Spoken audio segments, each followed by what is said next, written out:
Sun international Visakhapatnam Hyderabad 8575795757. తెలంగాణలో పంచాయతీ ఎన్నికల నిర్వహణకు శరవేగంగా ఏర్పాట్లు జరుగుతున్నాయి. ఈ ఎన్నికలు జరిగే తేదీలపై ఇంకా స్పష్టత రాలేదు. అయితే రాష్ట్ర ఎన్నికల సంఘం మాత్రం ఎన్నికల నిర్వహణ ఏర్పాట్లలో వేగం పెంచింది.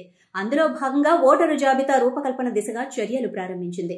గ్రామ పంచాయతీలు, వార్డుల వారీగా ఓటర్ల జాబితాకు సంబంధించి రాష్ట్ర ఎన్నికల సంఘం హైదరాబాద్ వినా అన్ని జిల్లాల కలెక్టర్లు, జిల్లా పంచాయతీ అధికారులు, డివిజనల్ పంచాయతీ అధికారులు, అసెంబ్లీ నియోజకవర్గాల ఎలక్టోరల్ రిజిస్ట్రేషన్ అధికారులతో గురువారం అనగా ఆగస్టు 20 వీడియో కాన్ఫరెన్స్ ద్వారా సమావేశం నిర్వహించి మార్గదర్శనం చేసింది.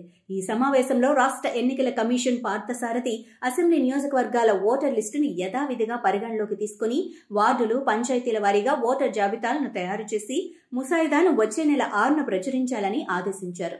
ఆ తర్వాత మండల స్థాయిలో, జిల్లా స్థాయిలో రాజకీయ పార్టీల ప్రతినిధుల సమావేశం ఏర్పాటు చేసి వారి సూచనలు, సలహాలు స్వీకరించాలని సూచించారు.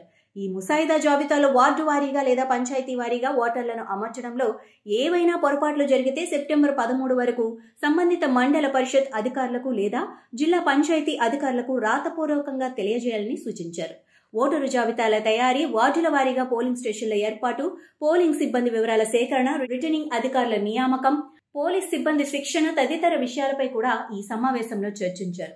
రాష్ట్రంలో పంచాయతీ ఎన్నికలను బ్యాలెట్ పద్ధతిలో 3 దశల్లో నిర్వహించనున్నట్లు ఎల్ఏసీ సి పార్థసారథి తెలిపారు. రాష్ట్ర ప్రభుత్వం రిజర్వేషన్లను ఖరారు చేసిన తర్వాత నోటిఫికేషన్ వెలువడుతుందన్నారు.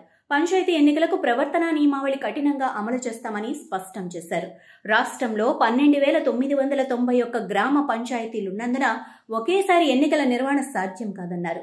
పంచాయతీ ఎన్నికల రిజర్వేషన్లపై ప్రభుత్వానిదే తుది నిర్ణయమని, సుప్రీంకోర్టు మార్గదర్శకాలకు అనుగుణంగా రిజర్వేషన్లు ఉంటాయని, ఎన్నికలను పారదర్శకంగా నిర్వహిస్తామని పార్థసారథి తెలిపారు.